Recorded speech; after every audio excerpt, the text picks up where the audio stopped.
and welcome to our Culture Magazine here on I-24 News. I'm Good Grober, and today we have a wonderful show for you.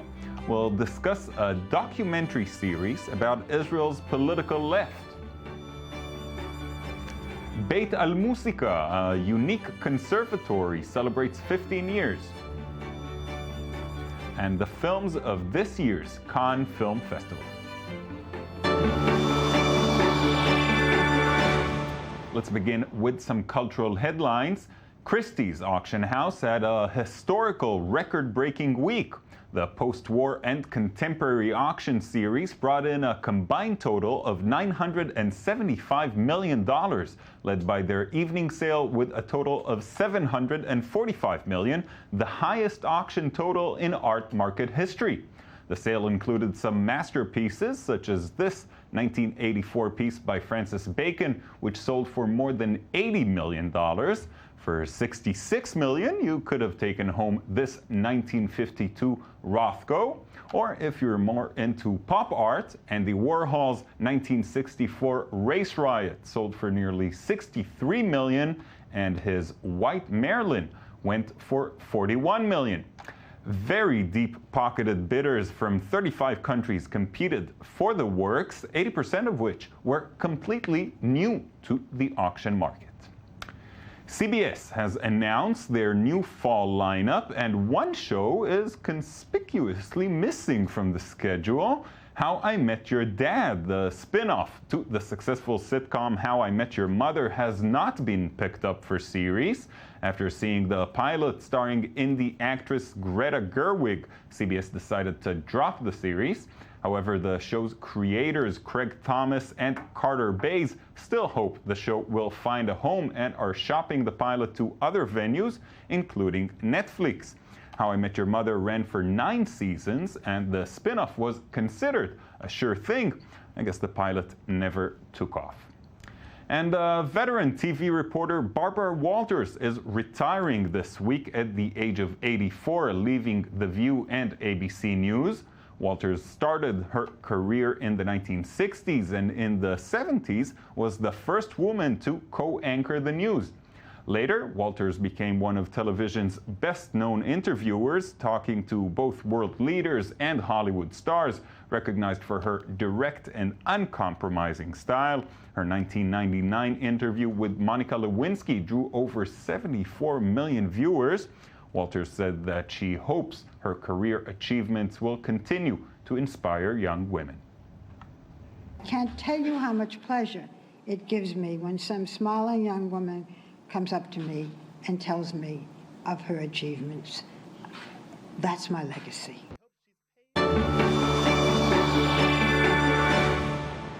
On the Left is a documentary series by Ron Cahlili telling the story of Israel's political left, the liberal movement known mostly for its decades-long struggle for peace. The series takes a harsh look at the history of the movement and its future. Associate producer Michael Treves is here to talk to us a little bit about it. Thank you for coming in, Michael. Hello. So tell me a little bit about the project. How did it come about? What it's trying to achieve? So the project is a project by Ron Cahlili, who is a journalist, and he always was involved in projects dealing with social and political issues of Israel.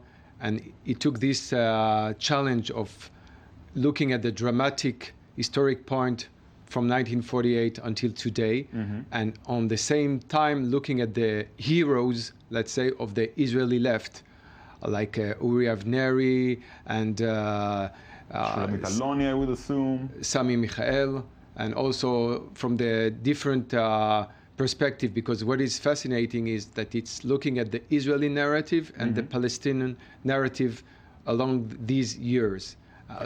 Now, it is a challenge indeed, because it's a very big subject and an explosive one as well.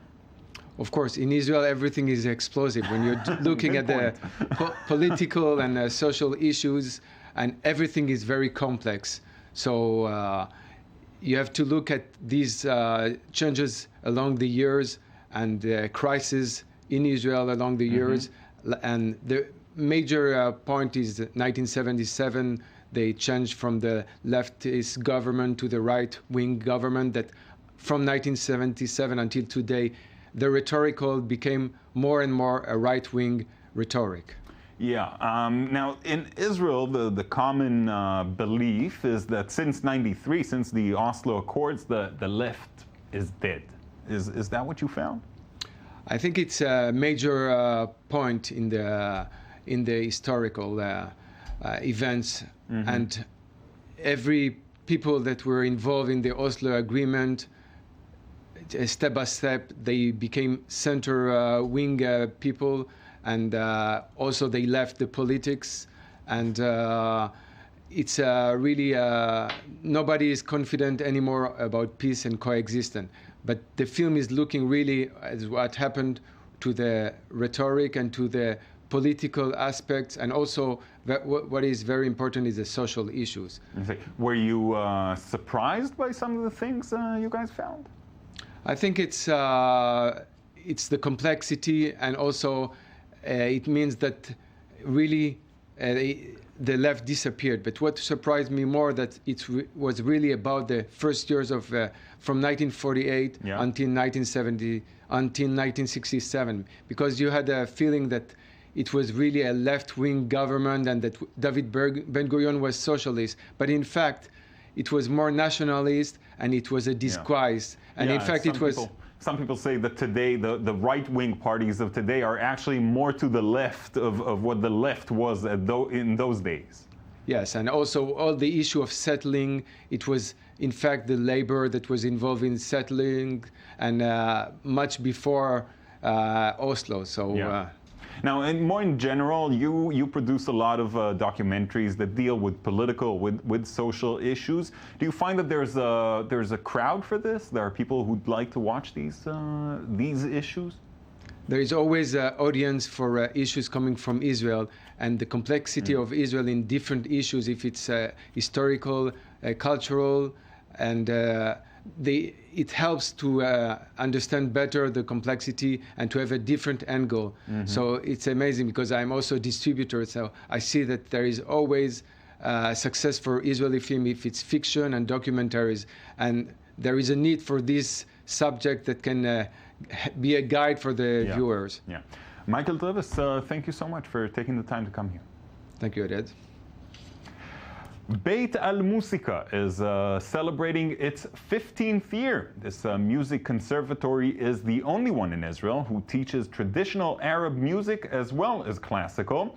It has gained an international reputation and shapes the young generation of Israeli Arab musicians. Flo Sitruk has this story. Located in Jaffa in the heart of the Galilee, Beiyt Al Musica exists only because of the dreams and perseverance of one man, Amir Nachle, a musician and philanthropist. The idea was really to establish a professional music school that can give a chance for the Palestinian children who live here in the Galilee of Israel, to give them a chance to study music and to enable them to reach the high level and to think about music as a profession, something that wasn't before possible. Beiyt Al Musica is the only music conservatory intended for an Arabic audience in Israel. It teaches not only traditional Arab music, but Western music as well. People started believing in their culture more, in their music culture, bring it more on stage, and believe that we have something that we should be proud of. Parents started believing in their children who have really talents. After 10 years of studies at the Beiyt Al Musica, Tony just graduated and got his diploma with the highest distinction. He is currently teaching the Kanun there. Beiyt Al Musica offers a unique opportunity to the youth of Shaf Amer and the surrounding regions, allowing them to discover music. In my family, no one was a musician. My father works in a factory, and my mother works as a childcare assistant. Thanks to this school, my brother and I became musicians. The school also hosts artists, organizes concerts, and promotes international collaborations. filled with the sounds of the oud, the darbuka, the ney, a flute made from reed. Beiyt Al Musica is celebrating its 15th anniversary with an exceptional concert from Yusuf Abado. Coming all the way from France in Bordeaux, Abado launches this year's festivities. He masters the art of pop with a hint of world music. Born and raised in Nazareth, this tour symbolizes a return to his roots. I see it as a privilege to play with musicians of such high quality. Everyone who goes to the school comes out as a master. The teaching is excellent. Look at the quality of the teachers such as Yusuf Harbesh and all the others. Their students win a lot of prizes. So this makes the presence of this music conservatory crucial in this environment. We would actually need a lot more of those around here. These days, 400 students study at Beiyt Al Musica, a school that already created a whole new generation of Arabic musicians. In a moment, we'll talk about some notable films in this year's Cannes Film Festival. But first, here are a few cultural highlights from around the world. An exhibit of the work of French photographer Robert Deisneau is taking place at the Palace of Fine Arts in Mexico City. This is the first time that the works of the celebrated photographer Robert Deisneau from 1912 to 1994 are displayed in Mexico. The exhibition presents famous Parisian images of daily life and will run until the 29th of June. With I'll Be Your Mirror, Gregory Chantonsky creates a never-seen-before art piece. The entire exhibition is based around a single project called Capture, a set of generated machines producing autonomously the songs of a fictitious rock band, as well as its music, videos, books, and merchandising. A must-see at the Center of Arts at Enchien-Levan until July the 6th. The Douglas Udell Gallery in Vancouver presents contemporary visual artist and author Michael Nicole Yargulana's Solo 3 series. The artist is the creator of a new style of graphic novel called Haida Manga, which combines First Nations art style with the Japanese graphic novel form of manga. His vibrant work that frequently incorporates contemporary social issues into mediums that the artist feels are easy to comprehend by the masses runs through May the 24th.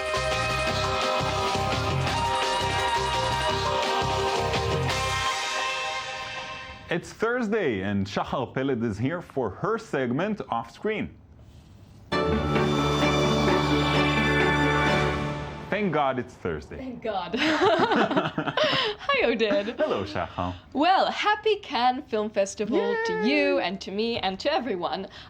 It's the 67th year of the most prestigious film festival in the world. I think Certainly. Our French colleagues are much more excited than us.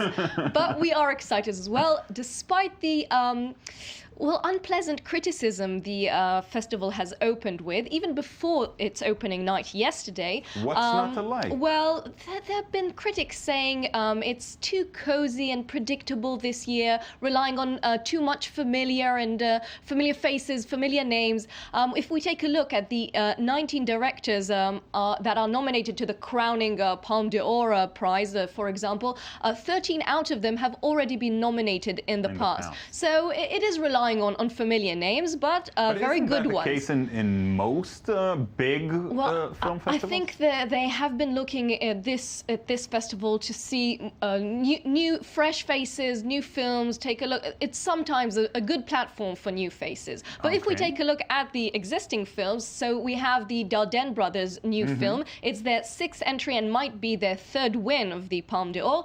This is 2 days, 1 night, starring Marion Cotillard, which we're usually used to see, with makeup and dresses and beautiful. This is a Dardenne brothers film, so it's very down to earth, very common. She's a woman fighting for her job, supposed to be very interesting and one of the runner-ups. We've also got the French master Jean-Luc Godard with a 3D abstraction, something that is supposed to be, very unique. It's called Goodbye to Language, something, supposed to be bizarre. Doesn't sound like a 3D film special to me, but It's going if to you be say so. special. And we've got Ken Loach, the British director, with his film Jimmy's Hall. This is one of the leading films that might win. And this is going to be his 12th nomination for the prestigious award. I wonder if he even gets excited, I don't think so when he anymore. goes And to it's Cannes. Ken Loach, we must admit. It probably Another doesn't show. very big disappointment is the opening film of the festival, Grace of Monaco. Yes. Yes, well, they decided an additional year to choose a royal biopic. We had the disastrous Diana last year, and this year we have this movie that, let's say, isn't great, if I may quote the Guardian did not review. fare well. Let's see how they put it. Nicole Kidman has outdone Naomi Watts. This Grace Kelly film is a catastrophe, a 104-minute long Chanel ad minus the depth. So, ouch. Yes, very Zing. ouch. They were booing. They were They booing were at the end booing, of and it, even Nicole Kidman dancing salsa didn't help. Very quickly about Very the quickly. Israeli So films? we talked about the all-time record of 6 Israeli entries. We've talked about Go-Go Boys, but now we can mention Shira Geffen's Self-Made, a great feature about a Palestinian woman and an Wonderful Israeli one filmmaker. We trading wish her the identities. best there. We're Thank holding you, our Karen. fingers. Thank you. Thank you, Shachar. Shachar. Thank you at home for joining us as well. We will be here again next week. Join us. Bye-bye.